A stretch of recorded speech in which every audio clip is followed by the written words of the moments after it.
En primer término, quisiera hacer algunos comentarios sobre lo aprobado ayer por el Pleno de la Convención Constitucional, tema que hemos estado comentando con los miembros de la Comisión Constitucional de la Corte Suprema. Luego lo que les voy a decir es lo que nosotros pensamos como comisión.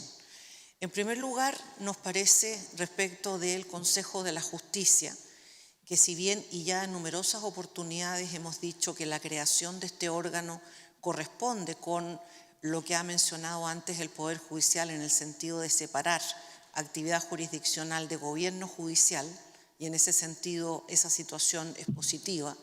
Sin embargo, nos parece preocupante que este órgano siga teniendo una composición que no se adecúa a la necesaria independencia del Poder Judicial.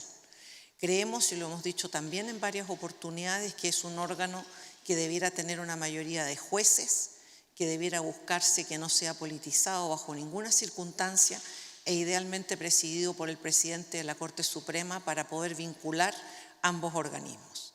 Un organismo que adquiere esa cantidad de poderes e importancia es absolutamente preponderante que no sea un órgano político y que en consecuencia se mantenga la adecuada independencia y del punto de vista de sus funciones, estas no estén teñidas por ningún tipo de sesgo.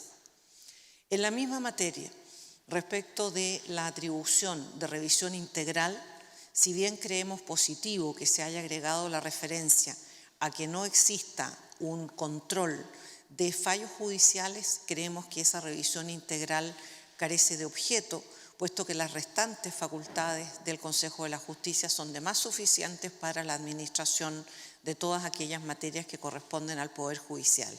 Y en consecuencia, una atribución que habla de la palabra integral, pero que esa palabra integral no se corresponde sino con una función jurisdiccional, porque las demás van a pasar justamente a este órgano, entonces no se entiende cuál es su objetivo, cuál es su alcance, y creemos que siempre establecer estas cosas así de abiertas es negativo y genera una serie de dificultades. Finalmente, en lo que respecta a los tiempos y plazos de duración de los jueces, como todos lo sabemos, hoy está aprobado el tema del término de la carrera judicial a los 70 años y en lo específico de la Corte Suprema se ha aprobado que solo duren sus miembros 14 años desde su designación.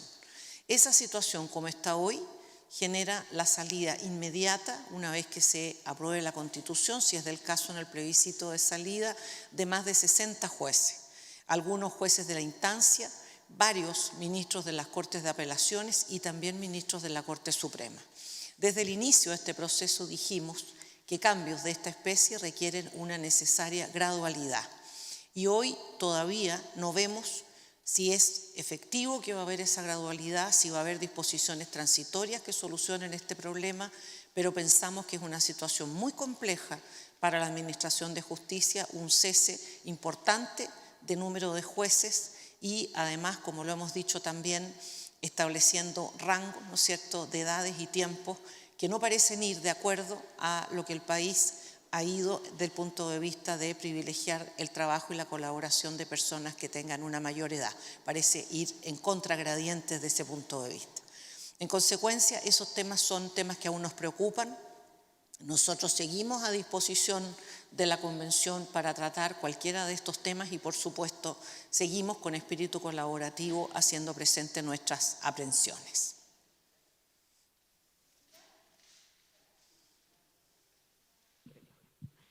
Ministra, ¿cómo está? Preguntarle respecto a lo que usted hablaba del Consejo, el debate de los convencionales también ha apuntado que finalmente igual ellos cedieron al poner un poco más de jueces y que con los funcionarios judiciales sí sería la mayoría en el Consejo de la Justicia en la integración. O sea, que sí existiría mayoría de funcionarios judiciales y jueces, también se aumentó. Esto es basado principalmente porque ellos quieren evitar el gremialismo, dicen ellos, el tema gremial que esté presente en este Consejo. ¿Qué piensa usted de esas opiniones de los convencionales?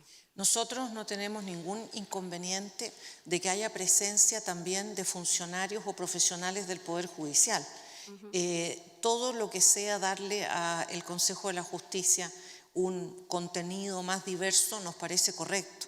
Lo que nosotros hemos dicho es que creemos que es importante que la mayoría de sus miembros sean jueces, no solo jueces, sino la mayoría, porque ello ha sido una fórmula que en los países en que estos consejos de la magistratura o de la justicia han tenido mejor funcionamiento ha sido una buena clave. ¿Por qué? Porque existe una experiencia, existe un conocimiento, existe un aporte que los jueces pueden dar. Particularmente si pensamos que este Consejo de la Justicia va a calificar a los jueces, va a establecer medidas disciplinarias respecto de los jueces, va a ocuparse de la totalidad de los nombramientos de los jueces y en consecuencia la decisión tiene que ser avalada por quienes tienen esa experiencia. Y aquí me refiero, por supuesto, a los distintos estamentos dentro de los jueces, a los jueces de la instancia, a aquellos que sean partícipes de las cortes también. Y en ese sentido, nosotros no estamos poniendo objeciones a que haya una integración diversa, sino que nos parece que sería importante considerar que la naturaleza de este órgano es una naturaleza muy especializada y en consecuencia lo importante es que se pueda allí recibir el aporte, el conocimiento y aquello que a nosotros nos parece más importante. No solamente se trata de separar funciones, sino de hacerlo para mejor. Lo que se está buscando es un mejor sistema. Y un mejor sistema no basta sencillamente decir separamos una cosa por acá y otra por allá, sino que tenemos que hacerlo, ¿cierto?, con una mirada fundamentalmente de futuro, de eficiencia y de eficacia. Cuando habla de politización del Consejo, ¿se refiere un poco a las críticas que apuntan a la integración o el número de integrantes que habría de representantes del Congreso? A ver, la realidad es que es el 40 y tantos % van a ser miembros del Poder Judicial, el resto tienen otra integración. Y en consecuencia, cuando en un órgano tan especializado como este, la mayoría corresponde a otros estamentos, allí es donde se manifiesta nuestra preocupación.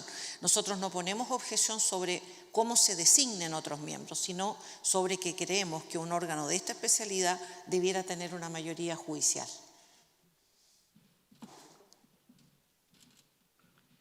Muy buenos días, ministra. Quería tomar algunos puntos también adicionales, pero respecto de la función jurisdiccional de al menos lo que se está llamando ahora en la propuesta de Carta Magna los sistemas de justicia, a diferencia de cómo está actualmente el Poder Judicial. Y cuando hablo de esto me refiero a la potestad que, si bien se establece que la Corte Suprema va a poder conocer materias del pluralismo jurídico, de materias indígenas que también se ha estado tratando en la Convención, ¿hay alguna visión en particular por parte del máximo tribunal sobre la forma en la que se está tratando este tema, ya que consta el pluralismo jurídico en la propuesta de Carta Magna? Sin embargo, ayer hubo distintas disposiciones, entre otras la que excluía materias penales de este tipo de situaciones, que fue rechazada.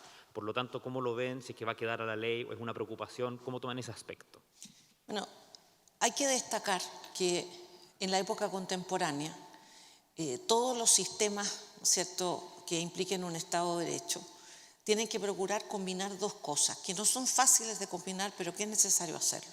Una universalidad que tiene que ver con derechos, con certeza jurídica, con un Estado de Derecho y un Estado, y por otra parte ciertas individualidades o diferencias que se reconocen justamente para evitar la discriminación y reconocer elementos que son culturales, sociales, etcétera, de diferente.